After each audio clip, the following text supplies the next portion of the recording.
last year, last August, I took a trip. I did a road trip. I had already had my cycle, so I wasn't worried about it. Um, I spent some time, came back with two of my nephews, and we were driving, and I was like, something's not feeling right. Something's not feeling right. By the time we got to Santa Barbara, and this is a little emotional just because it's embarrassing, Yeah. right? I like get to the hotel with my nephews, and I'm really we're all girls, so we talk about our periods, and my nephews are like, "Oh, they're all on their periods lately," But Right. I get there, and I'm wearing shorts, and I walk into the hotel to check us in, and I'm dripping from my shorts onto the floor of the lobby of the hotel. And I was mortified because I thought I'd already had my period, and I'm like, "What is going on? Like, why is this happening?" And then I have to like explain to my nephews and try and find something to put on my seat so I don't ruin the seat in my car. Thankfully, the lady in the lobby was, she was a woman. So I'm like on my hands and knees, like cleaning up freaking blood. That's not stopping. Yeah, that's not Yeah. stopping in the lobby. It was, and then since then, so it's been over a year that like I get my period. And then I know 10 days later, I'm going to start within 7 to 10 days later, I'm going to have like another, not a real period, but I'm going to have like leftover or whatever come out. And then that lasts another 2 or 3 days, sometimes 4 days.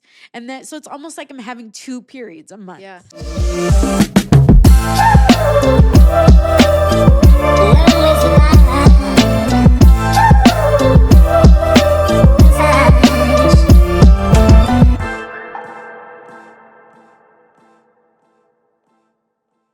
Welcome to the Geena the Latina Show. I am Geena. Make sure you follow us on TikTok and Instagram at the Geena the Latina Show. This episode is dear to my heart. It's something very personal to me. If you follow me on Instagram or listen to me on the radio, you know that my health journey has been very up and down. And this is the first time I'll be able to go really in depth about it. I know so many other women deal with the same issue, including our guest, Jessica Yanez. All right. So today's subject, I was hesitant to talk about, but I think it's really important to talk about. And the reason why I'm hesitant to talk about it is because I feel like it's something that so many women go through. However, no one talks about it, right? And just so if you're listening right now, I want to tell you who's in the room. Okay, so we have producer Chris, who Hi, you guys yes. know. Hello, everybody. We have intern Mason, we have producer Pops, we have director Cliff, and we have sound guy Drew. Okay, if you've noticed, those are all men in the room. 5 men, and we're going to talk about women's periods today. Okay, I mean, you kind of told me briefly a little bit about it, and I was like, okay, I'm kind of excited to hear what you guys are going to talk about. Yeah, and any woman listening can definitely relate, I think. And then men, I feel like it's important for you guys to hear this because I don't think you guys fully know. No, I still don't know what's going on. But I had to bring in my friend because she's experienced some of the same stuff I have. This is a personal struggle that I've gone through. She has her own podcast called The Wine and Cheese Man. Jessica Yanez, hello. Hi. Thanks for coming on. This subject is very personal to a lot of women because at first you think it's embarrassing, you think all this stuff. So thank you for coming on and being open and honest about everything. I thought you'd be the perfect guest for this topic. I do want to say though that I'm not a medical professional, and you guys, if you're listening, you do what you got to do, however you want to heal. I just wanted to share how I've dealt with this heavy periods is what we're talking about. And I just wanted to share a little bit about my story. I've had heavy periods like my entire life, probably. I went on birth control when I was probably like 18, and that's what most doctors do. When women have heavy period, they prescribe you birth control. So what does that exactly do as a guy? Because I'm like, yeah, I hear, that's what girls do, but I don't understand what that does. So usually it regulates your period. So when your period's too light or too heavy, it all stems from a hormone imbalance. And again, this is my own opinion and my research. I've researched this for 20 years, right? And I've gone through all these different things, which is what we're talking about. You're only 18, wow. Yeah. Well, I started my period when I was in 8th grade, okay? But so usually when you have irregular periods, it has to do with a hormone imbalance, right? So when you're young, that's normal. When you're older, that's normal. But somewhere in between, you shouldn't really have all these problems, right? Mm-hmm. And hormonal imbalance can be from anything from like stress can cause you a hormonal imbalance, the food you eat, past trauma, which we'll get into all this stuff. And the more years you do this, the worse and worse it gets, right? So birth control is kind of like, I like to say, a Band-Aid. It will fix it momentarily, but you're not fixing the core, right? So doctors, God bless you, doctors will tell you, oh, just go on the birth control. And that's what I did when I was 18. And guess what? It worked for a while. You know, it works, you're cool, you don't question it, right? But to me, it's not getting to the root of the problem. So passed by maybe, I don't know, about 10 years maybe, I went to the doctor and he told me, I felt fine, but he felt something on my stomach. And he had me do ultrasound and all that. And he told me that I had fibroid tumors. I was like, what are fibroid tumors? You know, it's scary, right? Well, fibroid tumors, and I've done a lot of research on this, are benign tumors that grow in you. Now, most women will get them at some point in their age. They're predominantly in Latinas and black, any minorities. But you'll get them at some point. You can live with them forever if they don't have any symptoms, right? But a lot of times they grow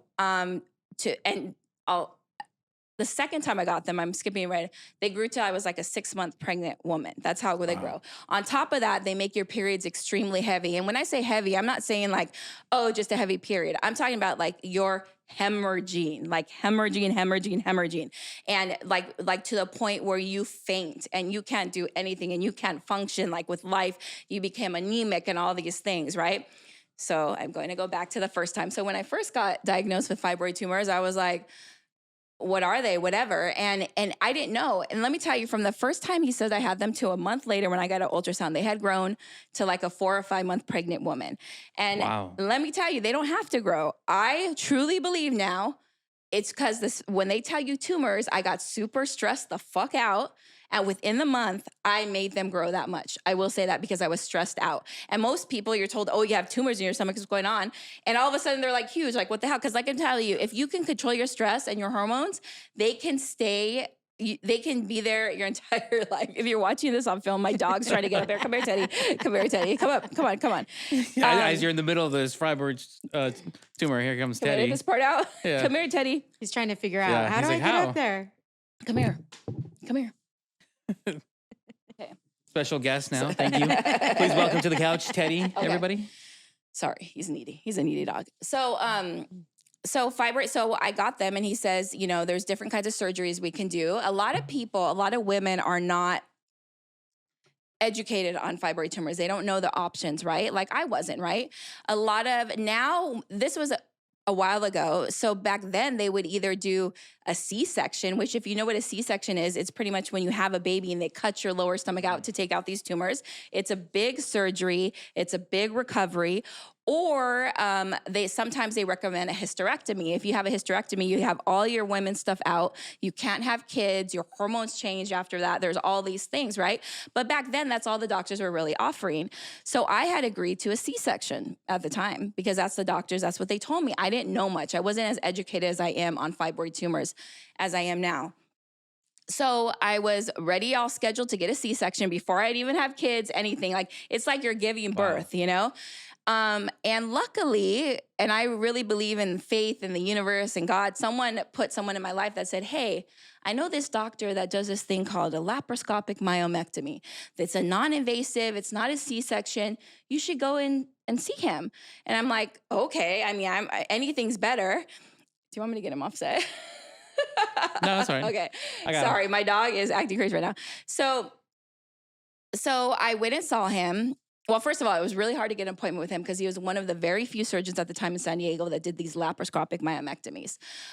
He tells me, yes, he can do them. So I was kind of upset because my other doctor never even told me that there was an option for a less invasive procedure. All they told me was that it was a C-section or a hysterectomy, right? And I was like, what? There's doctors that do laparoscopic myomectomies? Like, what is that? Now, what I've learned from now is that at the time, and there's more doctors that do them now, it's a highly skilled surgeon that has to do them. There's not a lot of people that do them. A lot of doctors are not trained to do that. So and I'm not saying doctors are bad. I'm just saying that realize they're people and that they have different skill levels. And sometimes, and they get paid for surgeries a shitload of money, okay? So why would they refer you to somebody else? It's just like anything else. And again, I've met some great doctors, but I was kind of upset. Like, why wasn't I even told that, hey, this is a possibility if you go find a doctor that can do it? I didn't know. Thankfully, I scheduled my first, I canceled my first doctor, and which, by the way, she was really nice and whatever. She probably just never went through the training to know how to do a laparoscopic myomectomy. Her thing was a C-section. Also, the bigger your tumors get, some doctors don't want to do it because they're scared to do it. Like, they just C-section's easier, right?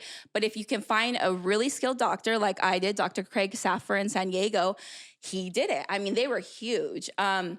So luckily I was able to get an appointment with him. They took out the tumors, and I had just 5 little scars on my stomach. It was a quicker recovery. Right. It's still a major surgery, just so people know. But the first thing I wanted to talk about is that that's an option. A lot of people don't know that when you get fibroid tumors, they think it's just a C-section or hysterectomy. No, you can get a laparoscopic myomectomy, and they have ablations. They have a bunch of other stuff now that you can do. So that was my first time. But within like a month, I started bleeding again, like heavy periods. I'm talking about like hemorrhaging. Like, you go through a big ass tampon, a big ass pad every 15 minutes, right? And I was like, what the heck? I just got these out. And that's when I started to do more research. And this is the thing. So you can have fibroid tumors and you can get them out, but if you're not dealing with the source of the problem, they're gonna grow right back. Fibroid tumors are grown by a hormonal imbalance. If you're not fixing this hormonal imbalance, guess what? They're gonna grow right back, right? What was the percentage that the doctor said, hey, this is gonna work or this might not work, and this is gonna be the result of it? It works. Pause. It's Geena the Latina. Okay, so what you need to do right now, if you're liking the content, is you need to like, subscribe, and comment, because we want to keep this show going. We need to like mess with the algorithm a little bit. So if you like the show, help us out a little bit, and make sure you follow us at TikTok and Instagram at the Geena the Latina Show. Okay, let's get back to it. But the percentage fibroid tumors almost always grow back if you don't deal with the cause of them. The doctor won't tell you that. The Western doctor will tell you that we don't know how they grow. Yep, a high, like 60, I don't know exactly, I don't want to say the exact percentage, but a lot of people grow them back. And so that's what I thought until I started doing more research, and that's where I go into the holistic stuff I looked into. But the regular Western doctor won't tell you that. Like, I mean, if a Western doctor's right now, unless they're open to holistic stuff, they're like, she's bullshit right now, right? And again, this is my opinion and what I've gone through. So I felt like they had grown back really quickly. On top of that, I was still taking birth control. And this is why, so birth control, I really think, I was on birth control probably, I don't know, for a long time. I mean, at least 10 years or more. I think it fucked me up, and it fucked my hormones up. So even though they prescribe it to minimize your hormones, to balance your hormones, at the end of the day, long term, it fucks up your hormones. Were you taking that every day, or were you taking it like as prescribed? Birth control. Yeah, birth control is so See, funny. I don't know. Guys don't even know. There's different kinds. All I know is that it comes like in a little like cylinder, and there's like dates, right? Like so Monday there's different kinds, Friday. but I was taking it where you take it every single day, and if you miss a day, let me tell you, it fucks up your body, and that's what happened to me. I missed like 2 days. It fucked up my body, and my body was there, and I started bleeding. Now, this is the thing, though. I'm glad that happened, because it made me start to focus on the root of the problem, because birth control, again, to me was just a Band-Aid. Mm-hmm. And if anything, at the end of the day, it fucked up my hormones more. So when you have a hormone imbalance, you have to look at the root of the problem. Again, that's stress, that's emotional trauma, that's the foods you eat. After that, I became vegan for a while. I became vegetarian. I didn't eat meat, all these things. So that's when I started looking into the holistic approach, and I met with all these spiritual healers. I met with this guy, I call him like a witch doctor. I don't even know what. Whatever. He told me to become vegetarian and deal with my trauma and my stress. The second I did it, my bleeding started getting back to normal, right? But this is the problem with us women, is that we start working, going crazy with it, and then we forget about it, right? Mm-hmm. And so that's kind of my story. I went through years of like doing all this stuff, and then recently last year they came back, and they were bigger than ever. And you work with me, so you know. My stomach was to like a 6-month pregnant woman. I couldn't do anything. I literally couldn't carry my backpack, Chris. You had to carry my backpack to my car. I was that weak. I was highly anemic. I've had to have like 5 different blood transfusions. I was fainting on the toilet. I mean, it was really bad. Like for a whole year, I couldn't work out. I couldn't do anything. And the surgery, so I was really trying to avoid surgery because I truly believe, and there's tons of books, if you look into it, that you can reverse fibroids naturally. I truly believe that, right?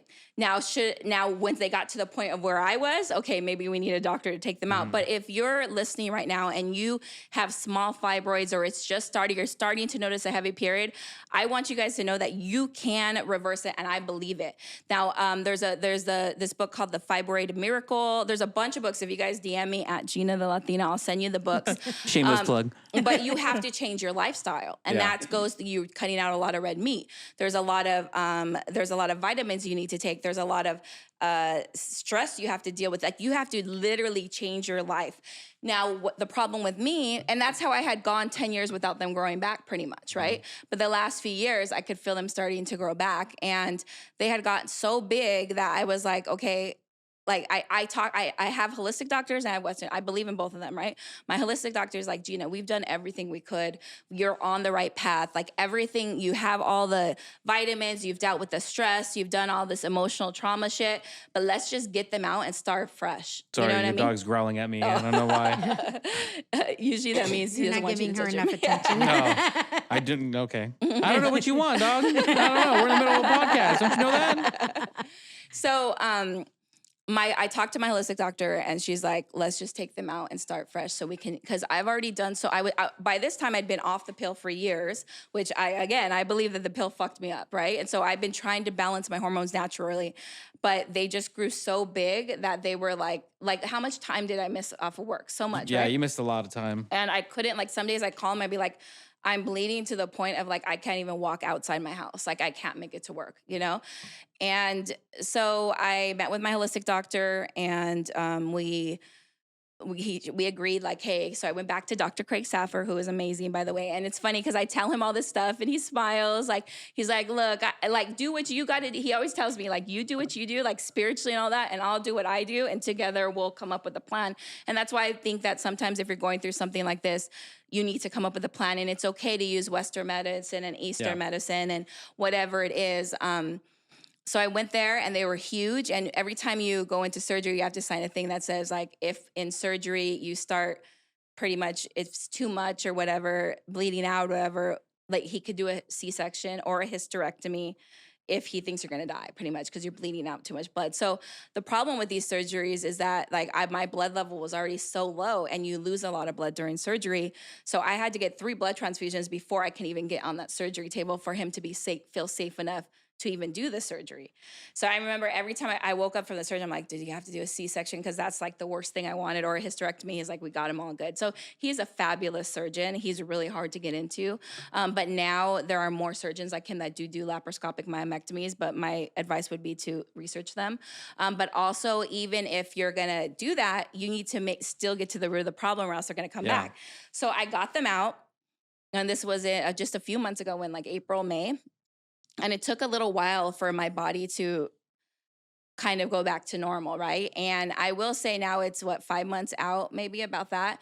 And last period, I've had the best period that I've ever had. It felt like a normal, like this is what a normal period is supposed to be, like just, you know? And so with that said, I did a lot of work to be ready to prepare my body to be hormonally balanced naturally so that by the time he took out the tumors, it wouldn't happen like what happened last time. Does that make sense? Yeah. Like, you know, and I think that's really important for women to know. So you talk about like you have to figure out the root of the problem. So for you personally, what was the root of the problem? Was it, I mean, obviously it was stress. So, was it food? Like what was it that you figured out? At first I thought it was food, right? Yeah. And so that's when I became vegetarian. That's when I went vegan. And now I'm what I like to call flexitarian. It's a real thing. Look it up. I still don't believe it. I think she just made it up. No, I look it up. I swear. Sure. It's mainly plant-based, but you do eat some meat as needed because as I started doing all these blood tests, I've taken every blood test, I've taken every hormone test. You start to know like my body needs some meat. Sometimes my body needs some fish sometimes.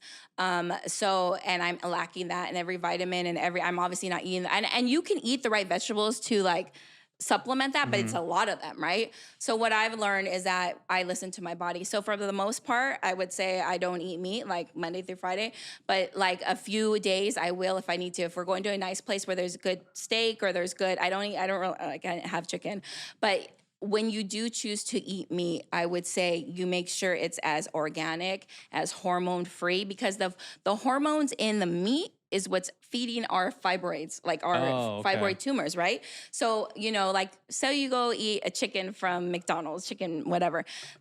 People, the farmers now are injecting these chickens to make them huger. So back in the day when people raised chickens, it was fine, right? Because no one was putting fake shots into them. No one was putting hormones into them. Now they're growing these chickens so that they can sell them at a higher price. But how do you think they're growing them? They're injecting them with hormones that are making these chickens. And then by the time you get it in your body, you're not just having the natural chicken, you're having all this other shit in there. For some people, it's okay. Like, you don't have a hormone problem, it might not affect you. Yeah. Someone like me and Jessica, who I promise I'm going to get to, she's just like sitting here. We have to be careful with our hormones. And so I realized that quickly. So for me, I was like, I need to take any unnatural shit out, like, unless I'm raising the chicken myself, I'm not going to eat it, but that's why when I do choose to, I make sure it's as like cage free, all the things, which is more expensive and that sucks, But I wanted to bring Jessica on. I'm sorry, you're just like sitting here. I wanted to tell my story because a lot of people don't know my whole story. Because Jessica is someone that, when I was going through this, I didn't talk about it with anyone, like, because it's like embarrassing, or you think it's embarrassing. Yeah. It shouldn't be embarrassing as women because it's something we go through, but it was embarrassing. But then you meet other people, and when I have talked about it, there are so many women who have heavy, heavy periods and don't know what to do. They're like where I was 10 years ago. I mean, I'm telling you, I've explored this for long, and I'm barely healing now, because I didn't have anyone to tell me, hey, read this book. Hey, look at this surgery. Hey, do this. Look at this natural thing. Go to this healer, right? And I met Jessica. How did we start talking about periods? How did I even? I don't know. It was pretty early on in our friendship. Yeah. It was, I don't know, maybe within a couple of months. I think you were asking how he's doing. And I've had really bad periods for a long time. And explain when you say really bad periods, because I think that some people think, oh, really bad periods. And even, and mind you, and I try not to get upset because there's some women who have been blessed with never having a bad period. Yeah. And to them, bad periods are a few cramps, right? And I'm not devaluing their thing, but they have no fucking clue what a bad period is. You know what I mean? And so I want to, because there is just an extreme, and I hope that women don't have to go through that, but there are a lot of women that go to so what is a bad period to you, Jessica? I mean, well, when you were saying going through a tampon and a pad in like 15 minutes, like I'm talking the Like ultra hemorrhaging. tampons, right? The biggest ones So you no, can. biggest ones you can get. As a Super guy, plus. as a guy, what does that mean? So there's Because I don't know. sizes of tampons based on your flow. So you can go from like a light to ultra. Now they have ultra because there's women that Like have, ultra super plus, like the biggest. Okay. and Heaviest I could, absorbency. yeah, so I could have an ultra tampon and a pad. An overnight pad, right? Yeah, an overnight pad. That's supposed to meant for people to be able to sleep all night and be okay. So how would you kind of like? And she goes through it in 15 minutes. That's how I was. Yeah. 15 minutes for a whole day. Imagine bleeding that much. That's when you start fainting. So are you talking about like I'm just trying to break it down for the guys that are listening to this. Yeah. Would it be like a paper towel roll, or would it be like what? I'm trying to like kind of give that I say example. go get an ultra tampon, put it in water, and see what it does. Yeah, Okay. I don't know the exact measure. I mean, that's a good question. I don't know the exact measurements, but it's a fucking lot. Like normally during your whole period, I've looked it up. You're only supposed to bleed like, I forgot how many ounces. It's really like people who go through heavy periods do that in one trip to the bathroom. I think they okay. compare it to like tablespoons, and maybe it's a couple tablespoons a day, Mm-hmm. really. But obviously and Gina's is even worse than mine. Like I started having them by the time I hit high school, my periods were already out of control. And my cramps were out of control, where to the point where my mom would let me miss school because I was in so much pain and I was bleeding so much that I was like, I can't do this. I would be crying. I would have to leave class. And so it got to the point where my mom's like, just don't go to school. And back then there really was nothing. Now I come from a family who has fibroids. My mom has had a hysterectomy. My tias had hysterectomies. I really thought that was the path that I was on. And can I say something too? A lot of our moms, tias, everybody, I have some too that have all had hysterectomies. In their time, that was the only option that doctors knew. And that's my point, is that back then they would just take out hysterectomy. Right. Luckily, there's more things, but I will say that not all doctors still know that. So now they've moved it down to a C-section, or now they've done an ablation, or now they've done a laparoscopic myomectomy. But they never tell you that you can heal them naturally and get no surgery if they're not that crazy yet. Anyways, keep going. So honestly, that's the path that I thought I was on. Like my mom was, 30 when she had a hysterectomy? And that is young. That means you can't have kids. You can't have any more kids, At and 30. it knocks you into early menopause. Yes. So by the time she was like 35, she was already going through menopause. Yeah, and when you're going through menopause, your hormones are all off. Like, and you know, it's funny because like for me, not funny, like sorry, mom, I've never really wanted kids, right? So someone might say, well, why don't you just get a hysterectomy and do the cover the problem? If you don't want kids, like what's the big deal? And my thing is that people don't realize when you get a hysterectomy, it fucks up. Like there's a reason why we have our parts. Like then you have to take hormones for the rest of your life. You have to take all these unnatural things to deal with that. And yes, the stuff has gotten better. And yes, it's not the end of the world if you're listening to this and you have to get that. I just feel like they don't tell you all that stuff. There's alternatives. Like you just thought you had to get a hysterectomy. That's it. Oh, you know what I I mean? thought the way that I was going, by the time I was 20, I was like, and then I wondered, oh my gosh, can I have kids? Right? I don't have any kids, but it literally gets to that point where I was like, I know I have fibroids. They weren't officially diagnosed at that point, but I was like, I know I have fibroids. Am I going to have to get a hysterectomy and never even have the opportunity to decide if I want kids or not? Like literally by the time I was 20 years old, that's what I was thinking. And that's, and I wish someone would have told me that, like, hey, if you change the way you eat right now, if you get off your birth control, if you deal with your stress, if you deal with ever emotional trauma you have right now, by 25, you can have a normal, healthy period. Fuck, I wish someone would have told me that. I had no clue. I had to do all the research on my own.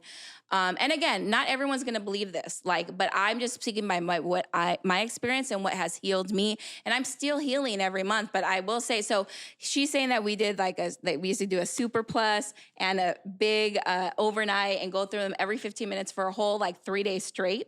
This time, Jessica, my period, the most I ever got was to maybe a regular or super, just super, not even super. It goes So yeah, what are the sizes? It goes light, regular, super plus, and then the ultra.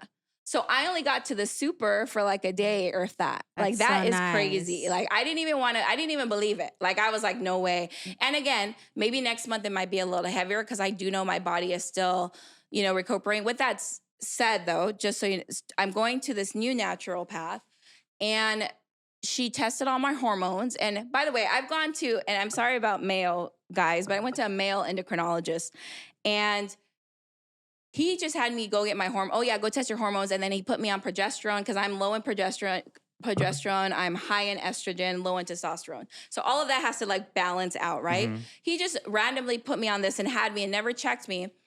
I went to this new doctor. She's like, when did he check your hormones?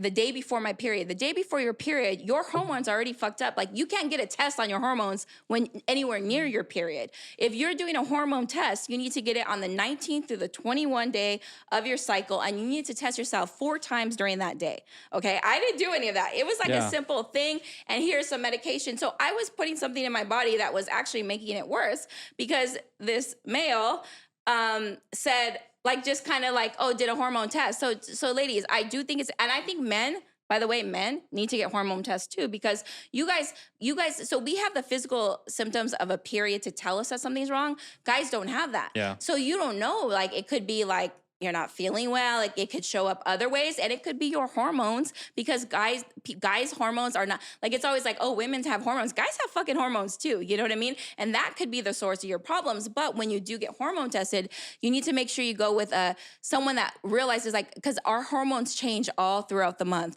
And guys, your hormone cycle is a day cycle. Ours is a month cycle, right?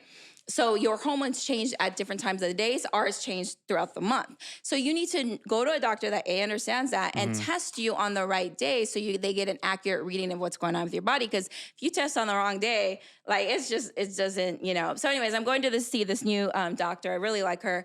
And what they do, and I haven't started this yet. And I don't know if I am gonna, because my period's been okay, but we'll see. They put you on bioidentical hormones. So like how the birth control, those are not real. Bioidentical is the closest to natural, right? With that Okay. said, I know everyone has opinions on bioidentical. Don't send me any emails. At Geena the Latina. But I haven't done it yet, but that's her plan, to see if I need to be put on them, just to make sure my hormones stay balanced, so I don't have to go, so the fibroid tumors don't grow again, so I don't have to go through all this again. So that's what I'm doing now. On top of that, I see a naturopath, Tammy Fish. She is out of Carlsbad.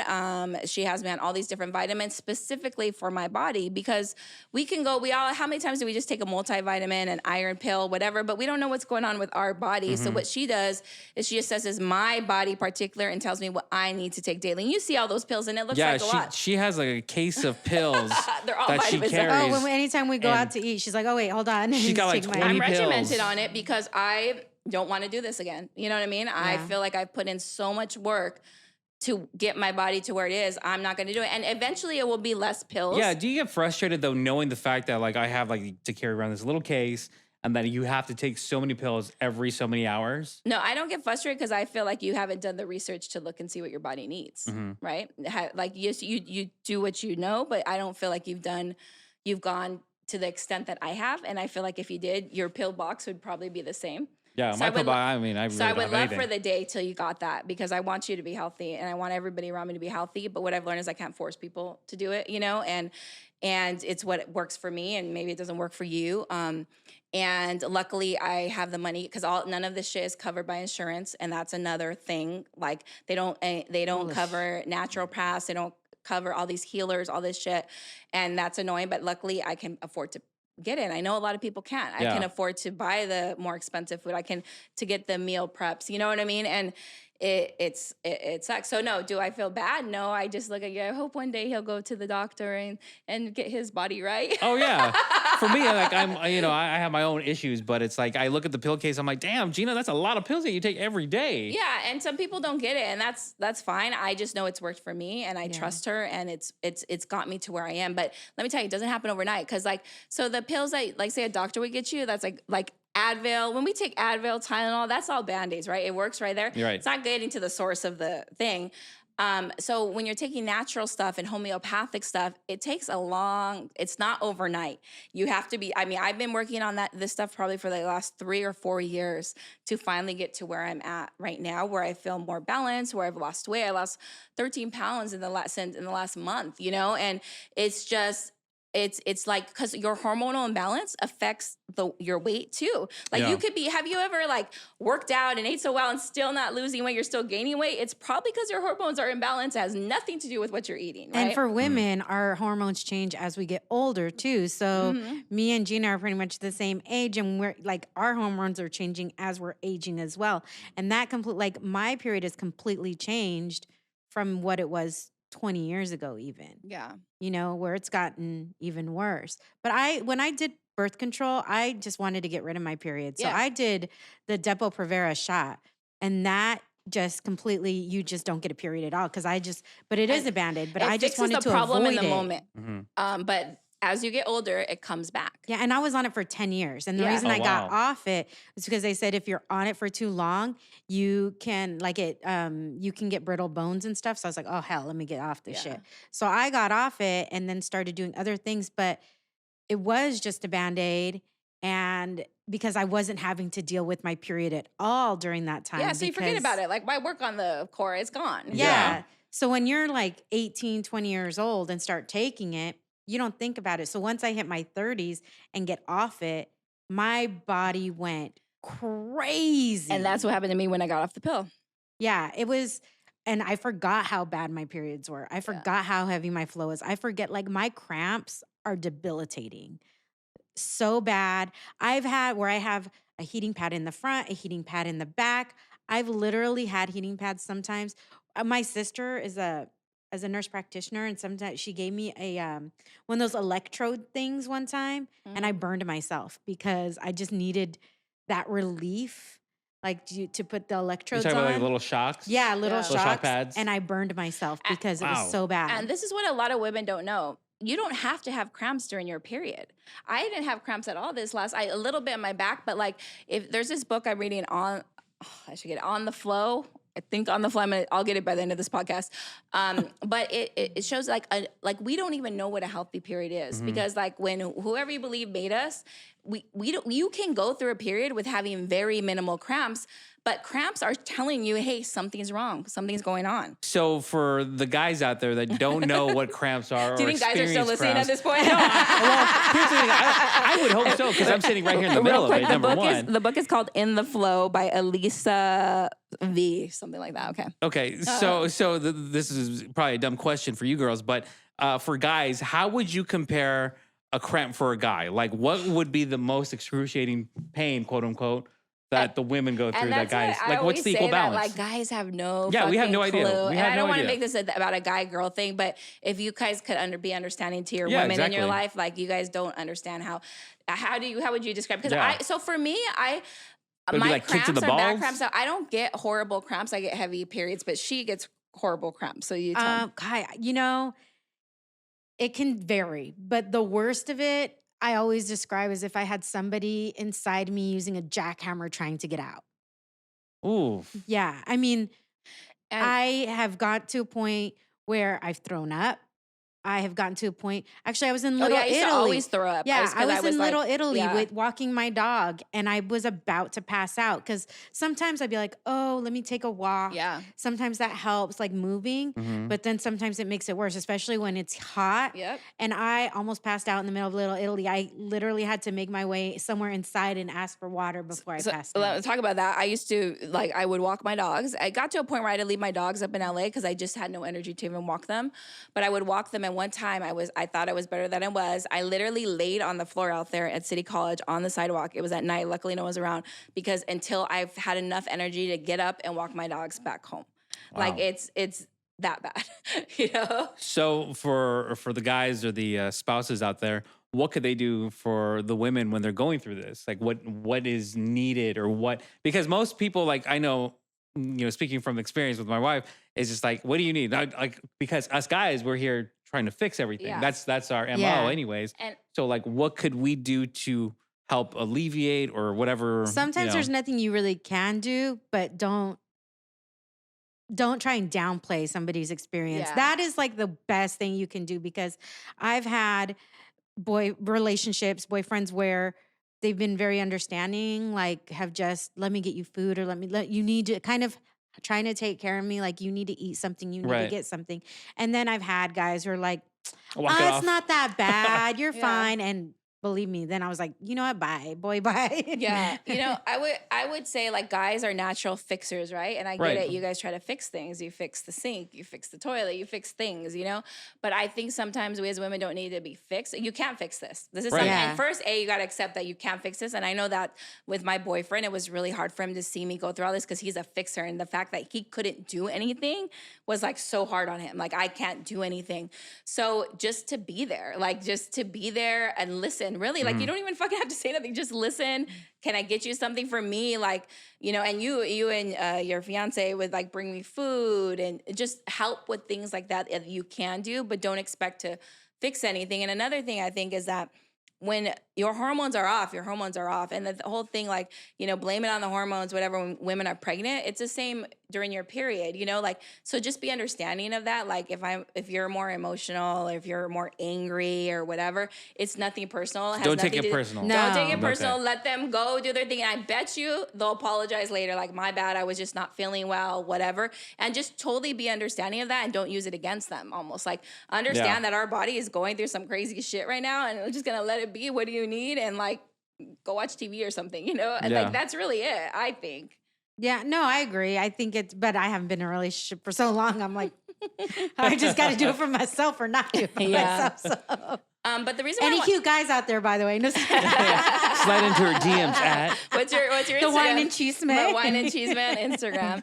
But why I want to talk about this, I know we went through a lot of info, and I feel like we'll do more specific topics with different. I want to bring in different like naturopaths and things like that for people that are more interested. And again, I'm not saying that this is the cause. I think that find what works for you. Like if a surgeon took it out and you're good after that, cool, but I also always strive, like, look for the root of the problem with any sickness. Like even men, girls, like when this is a sickness, like your body is telling you something. And if you're not, and the longer you listen to it, the longer you don't listen to it, the worse it's gonna be, you know? And so like look at the root of the problem and try to figure that out. Like, cause I could have just got my fibroids out again and then them come back, cause I'm not looking at the root of the problem.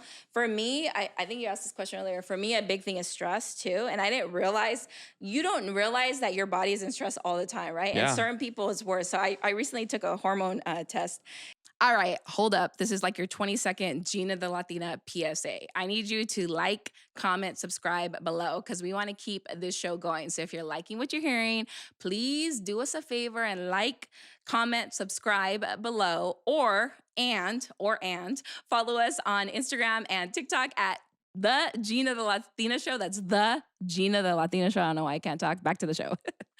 And our cortisol levels are the highest at the morning, but mine were like exponentially high. What the fuck? I slept. Why the fuck did I wake up stressed out? Because you're thinking about your day. That's why. I was most calm during the middle, and then at night I was a little stressed out. But overall, my stress is still not good. You know what I mean? And I'm like, I feel like I've taken a lot off my plate. Yeah. I don't do extra events. I'm really careful on who I spend the time with, and I still am stressed out. Like, what the fuck, right?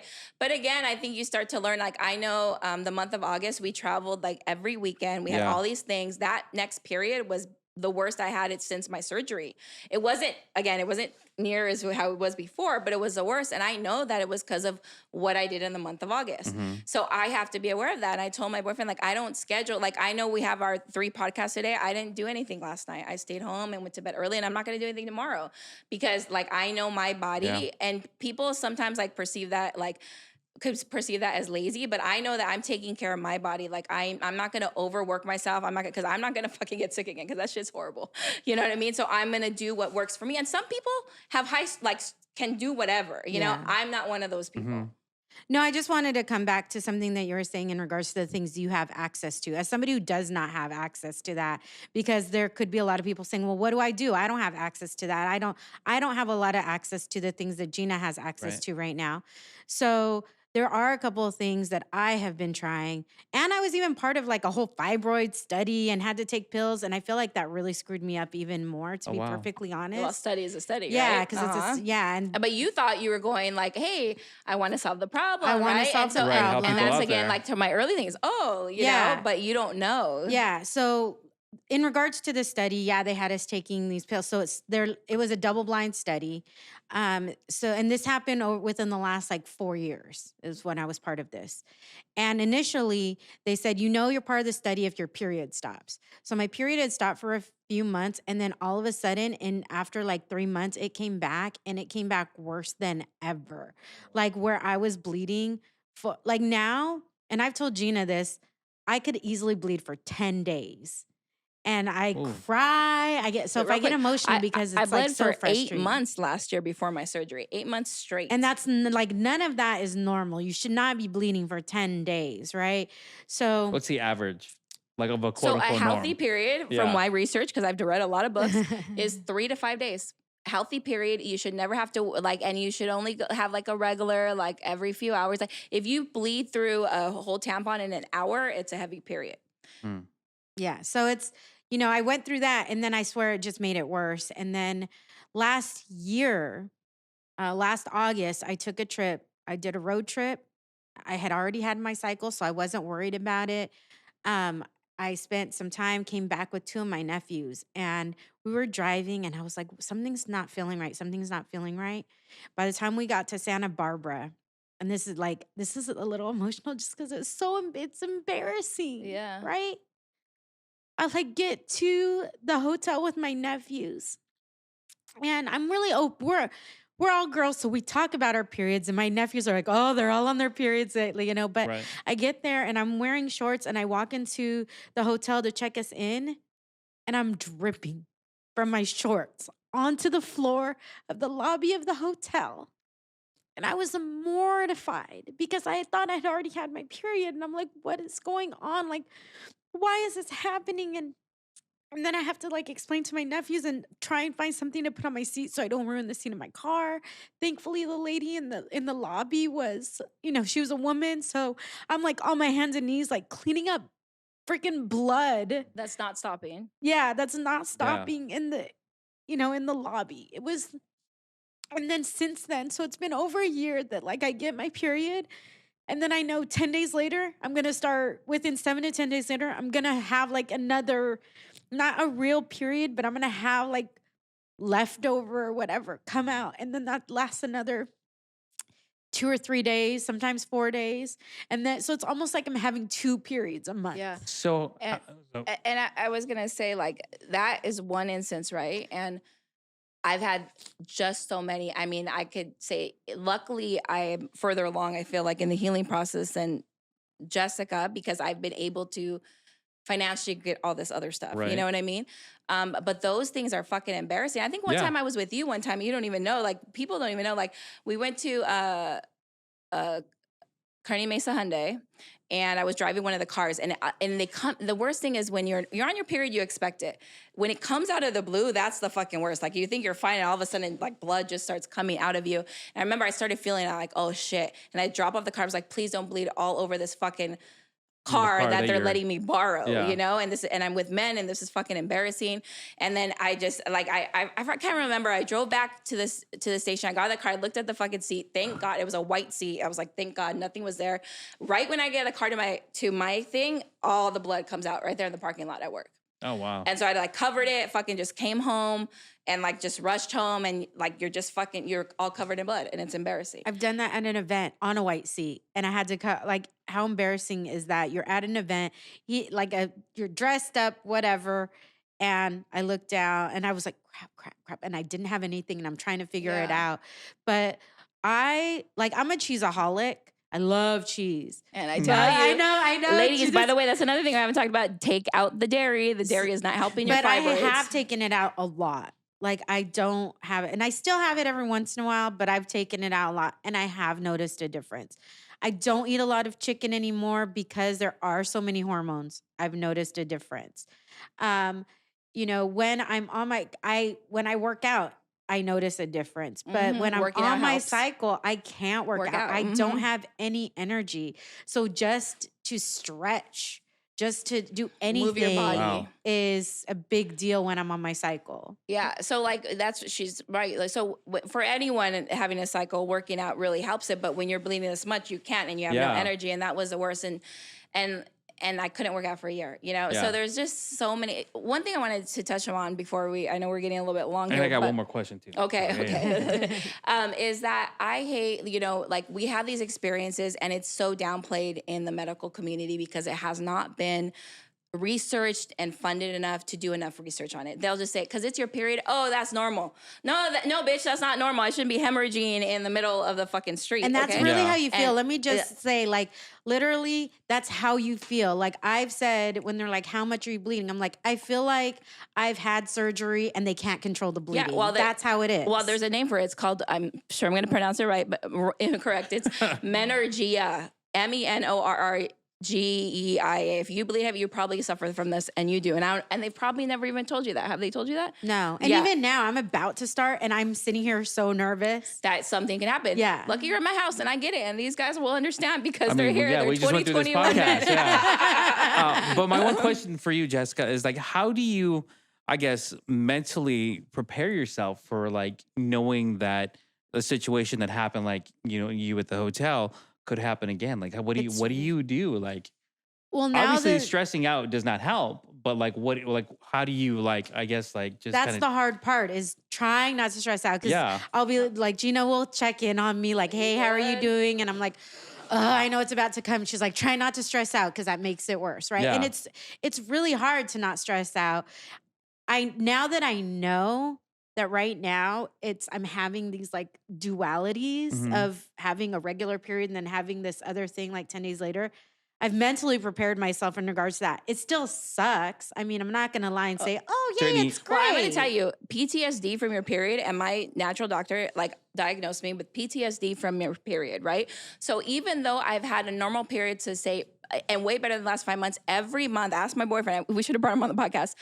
I like right when it starts bleeding, you immediately go like think that that's going to happen. Like you're going to have You think the worst. the Yeah. worst. I'm going to Right. be on the TV set, and you start freaking out and it fucks with you mentally. Like Yeah. I've been saying I need to go to therapy just to deal with the mental shit. Like even though I feel like I'm on my way to healing and I'm sitting here and I'm not bleeding and I'm Right, Well, but I you have remember.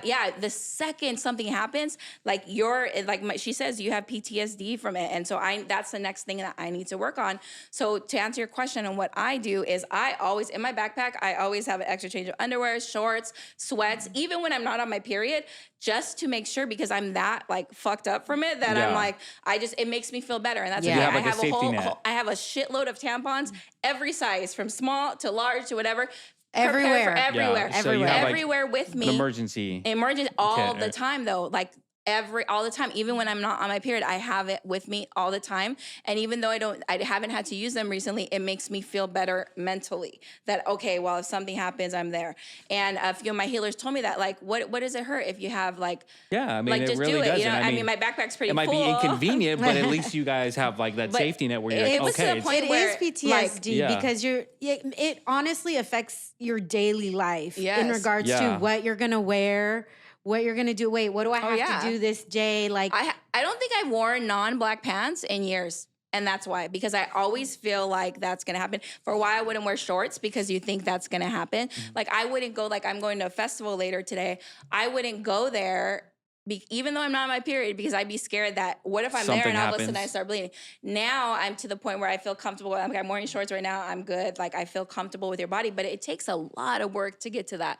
So I understand that, Jessica. It wasn't that long ago, and you know that I was Yeah. there, And I think that's why I wanted to do this podcast, because there's so many different girls dealing with this, and Yeah. some have maybe heard of this stuff, some have maybe not. Some people, but what I know is that when I've shared on social media, on Instagram stuff, so many women reach out. yeah. and that's Like the beyond. thing. So many times we think we're going through it by ourselves. So when me and Geena started talking, because I always would hear people say, "Oh, I have heavy periods," and I'm like, honestly, I would just roll my eyes because they'd be like, "Oh, a cramp. Oh yeah, my period's done after 2 days," and I just want to be like, "Fuck you." Yeah. Right. Like, Yeah. and then but at the same time, Yeah. I see what you meant. Like everyone has their own experience, but they have no clue. I agree yeah. with you So on when that. me Yeah. and Geena started talking about it, and it really helped me feel like I wasn't alone. Mhm. And it's so important that we talk about these things because so many women do go through it and we don't talk about it. Yes. So once you do talk about it, yeah. it becomes like, oh my gosh, yes, Yeah. I have this too, or I experienced this too. I've talked about it on my social media as well, where then you get everybody telling you all of their different, all of their stories, and that's great. Like I'll respond to if you talk to me about your period, I'll respond to you. Like because I know what you're going through. I will say though that. I kept it a secret for a long time, but when I was to the point where I had to tell like Chris and Frankie and whoever I worked with, my boss, because literally I couldn't come to work or whatever. But once I started telling them, I felt better. So women, if you get to the point where you can start, because I think you forget that males are more understanding than you would think. You know what I Yeah. mean? And once I stopped hiding it, it gave you more of a support system. Like whereas like he'll tell me like, hey, just go home. Like he could tell if I'm not feeling good, Oh, my And- last job, I was with Yeah, two and guys. they So knew. if I brought in the heating pad, they knew. Yeah. And I feel like we don't give guys the benefit of the doubt. Yeah, we're you not know? we're not that clueless. Yeah, you know, yeah. I will say, we are at some points, but yeah. So once I started being more open with that and with my parents and even my nephew, like they already know, and I felt more comfortable with it. And I think it's something that we shouldn't be a secret. I think it's something that so many girls go through, and I think it's something, and like we silently suffer and nobody knows, which is why I wanted to talk about this on the podcast and bring someone in who's actually gone through it. But I feel like this is we could talk for hours. And it's already been like an hour. But we'll do another podcast. But Jessica, thank you. We Yes, can't wait thank to you. see you healed fully. Thank And do you want to you. plug your podcast just since you're on here? Okay. Has nothing to do with periods, but No. but you do Maybe you have some wine to deal with your period sometimes. I have wine to deal with a lot of things. Maybe that's some healing I need to do. Well, why would I heal? Why would I want to heal from that? No. The Wine and Chisme podcast. It's a podcast that we amplify stories from communities of color. And we talk about so many things. Geena was a guest. She was my 50th guest. Yeah. We're coming. Oh my gosh, I'm only like a few episodes away from 100 now. Oh, wow. It's so crazy. Congratulations. Awesome. Thank you. You know, apparently I'll be a real podcaster at that point. But And literally Instagram everything. is at the Wine and Cheese Man. At the Wine and Cheese Man on Instagram. Yeah. And the wineandcheesemepodcast.com is the website. Yeah. And again, everything we talked about today, I'm not a doctor. This is my experience. And I do want to write a book on it one day with everything, because we did a short version, but of all the healers and all the things I did and what worked for me and what didn't. So that book is coming. For now, you get a podcast. Yeah. And Chris, thank you for being understanding. Yeah, and no, asking thank you guys questions. for having me. And I all the appreciate other this. guys in the room. I know. Yeah, I feel Pops, did you get enough? Thank you. Yeah, producer Pops. I All give a right. thumbs up. All right. Cool.